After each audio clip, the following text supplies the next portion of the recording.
Hello, and welcome to America in Focus, powered by the Center Square. I'm Dan McCaleb, executive editor of the Center Square Newswire service. Joining me today is Casey Harper, the Center Square's Washington, D.C. bureau chief. We are recording this on Thursday, May 4th, a day early this week because you are about to embark on one of your infamous month-long vacations, Casey. Are you ready? Also known as 7 business days. But yes, heading out of country, it's going to be a lot of fun. And you're bringing your newborn child, Enoch, with you. I am. He's going to do great. Well, as I told you earlier, I feel sorry for the fellow passengers who are immediately behind you, in front of you, and next to you. But best of luck. Hopefully, Enoch makes it through it without too much crabbiness. Yeah, I'll report back on that.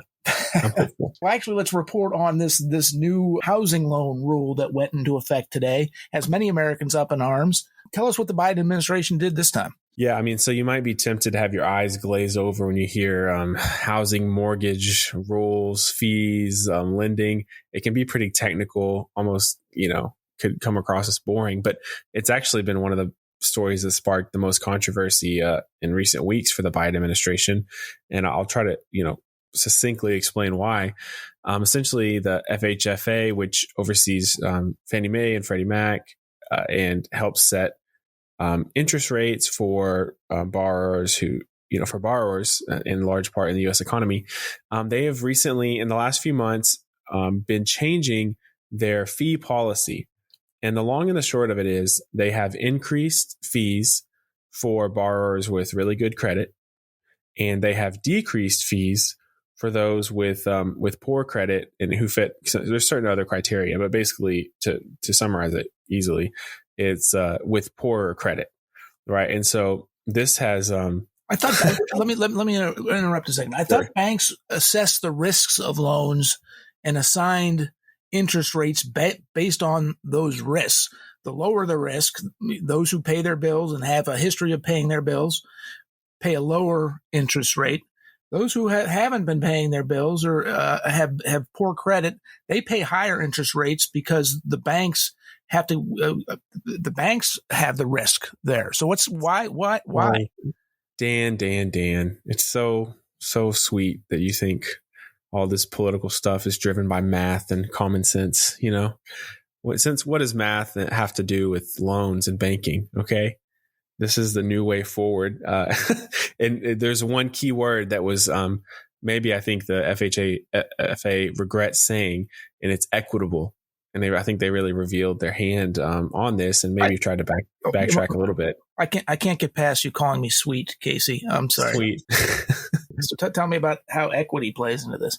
Yeah. So this is really a play to be more equitable at how housing loans are distributed, right? And they call it more sustainable. These are kind of buzzwords for things that we're used to talking about on this podcast and our listeners are probably used to seeing in the news. So this isn't based on math or anything. It's based on equity. Now, I had a lot of back and forth with one of the, bureaucrats at FHFA, and he pushes back on this. He says there's not a big connection between these two fee changes. He says it's not accurate to say that agency is charging those with good credit to subsidize those with bad credit. Of course, those critical of the policy say the exact opposite. There's a lot of, Senate Republicans, and even, this isn't just purely right versus left. There's some on the left who are upset about this too, who say this is, just, a Robin Hood kind of thing. And they also say it's not fair to those poor people who have really good credit. There's plenty of, lower class economically Americans or lower middle class Americans who have good credit. So having bad credit and being poor are not synonymous, right? So those poor Americans with better credit could be penalized as well. So it is a very technical thing, but it's driven by one of the words that keeps coming up no matter what we talk about, whether it's education, whether it's government spending, whether it's health research, whether now it's banking loans. Equity seems to work its way into the story. Well, Casey, I know you're still relatively a young lad. I'm a more experienced fellow here. I remember back in 2008 and 2009, the financial crisis of that era that was caused in large part when the housing bubble burst. More than a decade of policies that started under President Bill Clinton, if I remember correctly, that opened up the mortgage program to more Americans, so more Americans, including lower income Americans, can get into housing. Well, that built up over time to the point where in 2008, that housing bubble burst, leading to the financial crisis. Are there concerns about this with this new rule? Right. I mean, that's what you laid out is exactly the concern. If it weren't for 2008, this kind of fee change, as subtle as it is, may have gone unnoticed or definitely without this controversy.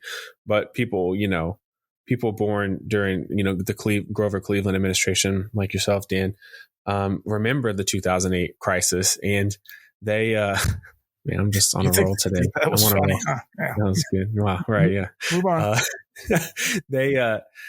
They remember the 2008 financial crisis. And it's not just, a lot of people I think still don't really understand. It's pretty complicated how it all went down. But one thing that people do remember is that they were trying to give homes. The federal government was putting on pressure to give homes to people that could not afford it. Right. That's like one big takeaway that is a common theme that is going from then until now. You can have good motives for wanting to give people homes, but it sure sounds a lot like 2008 when we kind of tried that and almost basically crashed the economy. Well, thank you, Casey. It is a complicated topic, but there's going to be plenty to come off of this. I'm sure those in the financial sector, Republicans also are going to continue to push back on this, trying to get this rule changed. But you can read more about this story going forward at thecentersquare.com. That is all the time we have, though. For Casey Harper, I am Dan McCaleb. Thank you for listening.